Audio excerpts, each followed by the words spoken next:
Hola, ¿qué tal? Pour survivre à un hiver en van, il faut une bonne couette, du chauffage, il faut serrer les dents et ne pas être douillé. Et voilà, c'est tout pour cette semaine. Je vous donne rendez-vous la semaine prochaine pour une nouvelle vidéo. Je rigole bien sûr, et vous l'aurez compris, aujourd'hui on parle de la saison la plus froide, mais qui reste très belle à mes yeux, l'hiver. C'est parti.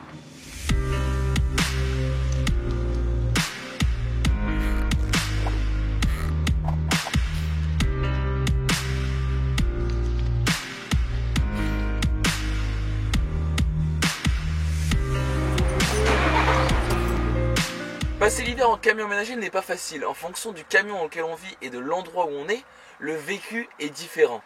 Mais globalement, quelques points sont à respecter pour passer un hiver correct. Pour cela, je vais citer un commentaire très intéressant publié sur une de mes vidéos il y a quelques semaines. Il s'agit du commentaire de la chaîne Un van sur la route. Tu as raison, la vie en van en hiver ça peut vite être l'enfer.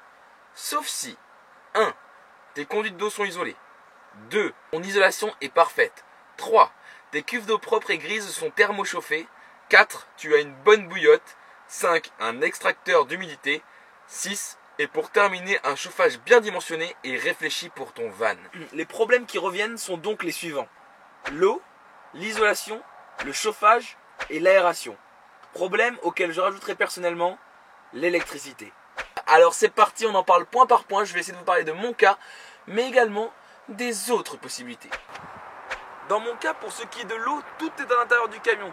Donc il suffit que la température à l'intérieur soit supérieure à 3 ou 4 degrés et je n'ai aucun problème.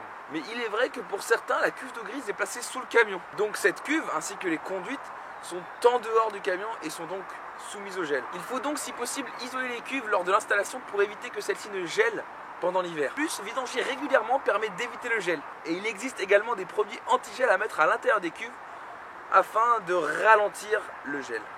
Il est important de bien prévoir son isolation lors de la conception du van, aussi bien pour l'été que pour l'hiver, mais aussi en termes acoustiques. Pour ma part, j'ai isolé avec de la laine de verre, du polystyrène et du multicouche 15 feuilles. L'isolation phonique est vraiment bonne. L'isolation pour l'été est plutôt pas mal. Le point faible, c'est l'isolation en hiver. J'explique ceci par deux raisons. Premièrement, j'ai beaucoup de ponts thermiques. Et deuxièmement, l'isolation n'est pas au top. Cependant, j'ai installé il y a quelques semaines un rideau à l'avant de la cabine qui permet de garder un peu plus la chaleur. Ce que je fais, c'est que je laisse le pare-brise face au soleil en journée et dès que le soleil se couche, je ferme les rideaux pour garder au plus possible la chaleur. Il existe plusieurs autres solutions pour l'isolation, notamment des habillages extérieurs pour le pare-brise ou alors des habillages pour les roues pour éviter qu'elles ne s'abîment de trop. Pour l'instant, je n'en ai pas éprouvé l'utilité, mais peut-être que dans un futur proche. La saison d'hiver est propice aux journées nuageuses, sans soleil. Or, beaucoup de vanlifers fonctionnent aux panneaux solaires. Surtout moi qui ai fait le pari de ne fonctionner presque qu'à ça. Même lors d'un jour nuageux, les panneaux produisent de l'électricité. Ils en produisent moins, mais ils en produisent. Les incliner vers le soleil est une solution pour augmenter la production d'électricité. Et il ne faut pas oublier que se brancher ponctuellement sur le 220 volts n'est pas une honte. Il existe différentes aires de camping-car payantes ou gratuites, ainsi que différents endroits dans les villes pour pouvoir se brancher sur le 220 volts. Une autre solution est également de payer une nuit dans un camping pour avoir accès à de l'électricité.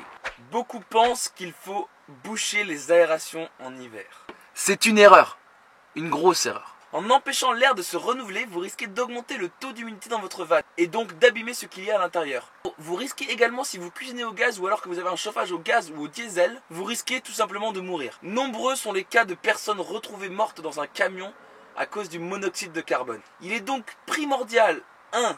De s'équiper d'un détecteur de monoxyde de carbone et de 2. De bien ventiler votre véhicule. En construisant le camion, j'ai cru ne pas avoir besoin de chauffage. Je me suis vite rendu compte que ça n'allait pas être le cas, à moins de descendre bien au sud. Et donc, il y a quelques semaines, j'ai acheté un petit chauffage d'appoint électrique qui marche très bien. Même sans journée ensoleillée, je peux le faire fonctionner entre 15 et 30 minutes par jour, juste avant d'aller me coucher et au réveil. Mais avec les grands froids qui arrivent, je vais passer à un peu plus costaud. Je suis actuellement en train d'étudier les diverses options. Je vous tiens au courant dès que c'est le cas. Pour être sûr de ne pas louper la vidéo où j'en parlerai, n'oublie pas de t'abonner à cette chaîne. Tu peux également partager cette vidéo, me dire en commentaire ce que tu penses de la vie en van l'hiver. Et si la vidéo t'a plu, tu peux la liker. Je te dis à la semaine prochaine. Y que les vaya bien.